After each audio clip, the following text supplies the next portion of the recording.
మొబైల్కి చాలా ఎడిక్ట్ అయిపోతున్నారు మా పిల్లలు రోజు రోజుకి. సో ఈ మొబైల్ ఎడిక్షన్ నుండి ఎలా వాళ్ళని బయటికి తీసుకురావాలి, ఇది చాలామంది పేరెంట్స్ ఈ మధ్య అడుగుతున్న ప్రశ్న. సో ఈరోజు ఇదే విషయాన్ని ముఖ్యంగా ఈ వీడియోలో నేను మీకు తెలియజేయబోతున్నా. ఈ మొబైల్ ఎడిక్షన్ అన్నది చాలా చాలా చాలా పెరిగిపోతుంది పిల్లల్లో. అండ్ పిల్లలు పెరుగుతున్న కొద్దీ టీనేజర్స్గా కాకుండా స్క్రీనేజర్స్గా మారిపోతూ ఉన్నారు. రైట్? సో ఈరోజు మనం ఈ పిల్లలు ఎవరైతే ఉన్నారో, ఈ జనరేషన్ పిల్లలు ఎస్పెషల్లీ ఈ మొబైల్ ఎడిక్షన్ నుండి బయటపడి వాళ్ళు కంప్లీట్గా స్టడీస్ అండ్ ఫ్యూచర్ మీద ఫోకస్ పెట్టి అన్ని విధాలుగా కూడాను సక్సెస్ అవ్వడానికి లైఫ్లో ఏం చేయాలి అన్నవి 3 డిఫరెంట్ ఆస్పెక్ట్స్ మీకు తెలియజేయబోతున్నా. సో ఫ్రెండ్స్, ఇంతవరకు మీరు మా ఛానల్ని సబ్స్క్రైబ్ చేసుకోకుండా ఉంటుంటే వెంటనే సబ్స్క్రైబ్ చేసుకోండి అండ్ బెల్ బటన్ కూడా క్లిక్ చేయండి, so that you will get such type of powerful videos every week. Thank you. So అసలు ఏంటి ఈ mobile addiction?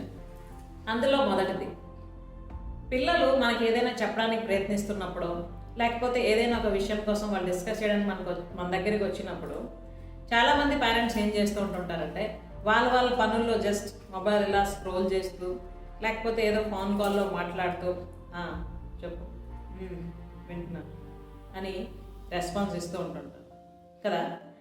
So parents maybe అది ఇంపార్టెంట్ వర్క్ అయ్యి ఉండొచ్చు, బట్ ఇంట్లో పిల్లలతో ఉండేటప్పుడు మనం హోమ్ టైంని కాకుండా అక్కడ కూడా మనం ఆఫీస్ టైంనే యూజ్ చేసామనుకోండి, అంతేకాకుండా గ్యాడ్జెట్స్నే కంప్లీట్గా యూజ్ చేస్తూ ఉన్నాం అనుకోండి, మనల్ని చూసి మన పిల్లలు కూడాను జస్ట్ అలానే ఫాలో అవుతుంటారు కదా.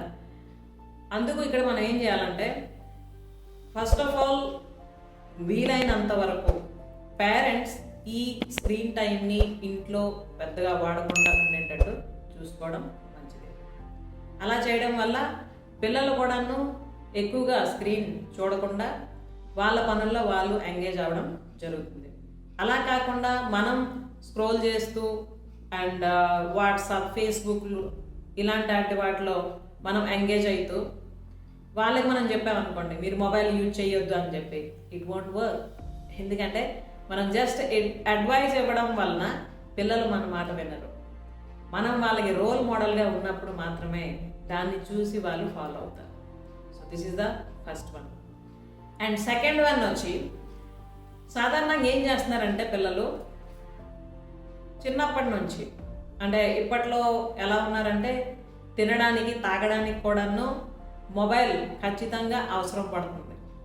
అండ్ పేరెంట్స్కి కూడాను వాళ్ళ పనుల్లో వాళ్ళు బిజీగా ఉంటూ ఈ పిల్లలకి మొబైల్ ఇవ్వడం వల్ల, లేకపోతే గ్యాడ్జెట్ ఇవ్వడం వల్ల అందులో వాళ్ళు ఎంగేజ్ అయ్యి వీళ్ళకి డిస్టర్బ్ చేయకుండా ఉంటారు కదా అన్న ఉద్దేశంతో స్టార్టింగ్లో వాళ్ళకి అది ఇవ్వడం జరుగుతుంది. అండ్ అలా అది అలవాటు అయిపోయి తర్వాత అసలు మొబైల్ లేకపోతే మేము తినం అన్న పరిస్థితికి పిల్లలు రావడం జరుగుతుంది. అయితే ఇంతే కాకుండా ఈ స్క్రీన్ టైం వలన అసలు ఏం తింటున్నారు, ఏం తాగుతున్నారు అన్న సెన్స్ కూడా చాలామందికి ఉండడం లేదు కదా. సో అలా కాకుండా పర్టికులర్గా డైనింగ్ టైం ఏదైతే ఉందో, సాధారణంగా ఇంట్లో పెద్దవాళ్ళు, పేరెంట్స్, పిల్లలు అందరూ కలిపే టైంలోని డిజిటల్ టైం లేదా నో గ్యాడ్జెట్స్ టైం అని పెట్టుకొని అక్కడ డైనింగ్ టేబుల్ దగ్గర కూర్చున్న తర్వాత కూడాను పేరెంట్స్ వాళ్ళ పనుల కోసం వాళ్ళ ఫోన్లో మాట్లాడడం, మెసేజెస్ సెండ్ చేయడం, అలాగే పిల్లలు కూడాను ఏదో ఒకటి వాళ్ళు మొబైల్లో చూస్తూ ఎంగేజ్ అవ్వడం కాకుండా తినేటప్పుడు కంప్లీట్గా మొబైల్స్ దూరం ఉంచి అందరూ కూడాను డైనింగ్ టైంలో పూర్తిగా టైంని డైనింగ్ కోసమే ఉపయోగించడం అన్నది ఇంకొక విషయం. అలాగే థర్డ్ థింగ్ వచ్చినప్పటికీ, పిల్లలు అంతకుముందు ఏంటంటే ఫిజికల్గా అన్ని విధాలుగా వాళ్ళు ఆడడానికి అవకాశం ఉండేది, అవుట్డోర్ గేమ్స్ అని. బట్ ఇప్పుడు చాలామంది స్కూల్స్ అండ్ కాలేజెస్, ట్యూషన్స్ నుండి వచ్చిన తర్వాత వేరే ఇంకా యావిగేషన్ లేకుండా ఓన్లీ మొబైల్స్ అండ్ మిగతా గ్యాడ్జెట్స్కి సంబంధించిన ఏవైతే టాస్క్స్ ఉన్నాయో అవే మాత్రం చేస్తున్నారు. సో దీనివల్ల స్క్రీన్ టైం అన్నది పెరుగుతుంది. సో అలా కాకుండా మనం పిల్లలకి స్కిల్స్ డెవలప్మెంట్ కోసం అవసరమైన కోర్సెస్లో జాయిన్ చేయడం, అలాగే ఫిజికల్ యాక్టివిటీస్ సంబంధించి వాళ్ళకి ఎంకరేజ్ చేయడం చేసామనుకోండి, వాళ్ళు ఆటోమేటిక్గా ఆ టైంని ఆ యాక్టివిటీస్ కోసం ఉపయోగిస్తారు. అండ్ బాగా ఫిజికల్గా వాళ్ళ యాక్టివిటీస్ చేయడం వల్ల ఆకలి కూడా వాళ్ళకి బాగా వేస్తుంది. సో తినడానికి మనం మొబైల్ని చేతికి ఇవ్వాల్సిన అవసరం పడదు. అంతేకాకుండా వాళ్ళు ఫిజికల్గా బాగా అలసిపోయి ఉంటారు కాబట్టి డే టైంలో నైట్ కూడాను వాళ్ళు తొందరగా నిద్రపోతారు.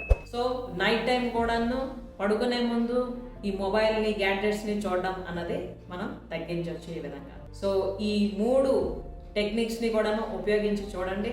అండ్ ఈ మూడింట్లో మీరు అర్జెంటుగా ఏది ఇంప్లిమెంట్ చేస్తున్నారు, అలాగే మీకు ఈ టెక్నిక్స్ ఉపయోగించి ఎటువంటి రిజల్ట్స్ వస్తున్నాయి అన్నది కూడాను కామెంట్లో తెలియజేయండి.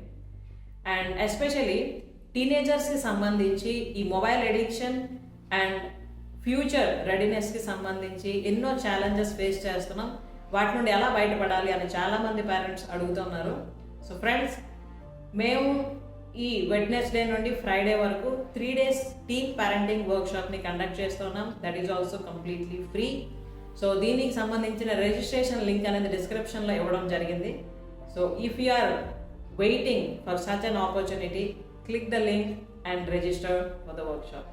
సో కలుద్దాం మళ్ళీ మనం నెక్స్ట్ వీడియోలో మరొక పవర్ఫుల్ టాపిక్తో. Till then, take care, bye.